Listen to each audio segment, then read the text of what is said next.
আলহামদুলিল্লাহ, ওয়ানএক্স crop care এর square seat. আমরা রয়েছি আমাদের স্কোয়ার সিট কোম্পানির বীজ আলুর মাঠে। আমি রয়েছি ডিপ্লোমা কৃষিবিদ আবু রায়হান।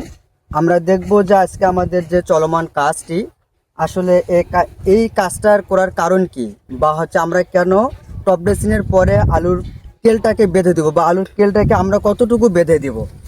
আসলে আমরা দেখতেছি যে আমাদের যে টপ ড্রেসিংয়ের পরে আমরা আলুর কেলটাকে বেঁধে দিয়েছি।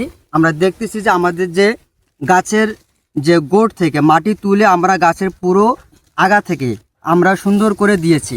এর কারণ হচ্ছে যে আমাদের যে আলুর যে টিউবারগুলো বাড়বে, বা যে আমরা যে সারগুলো দিয়েছি বা আমরা যে সেচ দেব, এটা যেন পরিপূর্ণভাবে আমাদের এই বীজ আলুর যে চারাগুলো রয়েছে এটা যেন সঠিক এবং ভালোভাবে এটা যেন পায়। এর জন্য আমরা মাটিটাকে তুলে গাছের গোড়ে একবারেই উপর দিকে সুন্দর করে বেঁধে দিয়েছি, যাতে করে আমাদের যে আলুর বীজটা এখনো হবে বা টিউবারগুলো আসবে, এই টিউবারগুলো সুন্দর এবং সতেজ হয়ে থাকে এবং এখানের জন্য কোনো রকমের কোনো কিছুই স্পট করতে না পারে।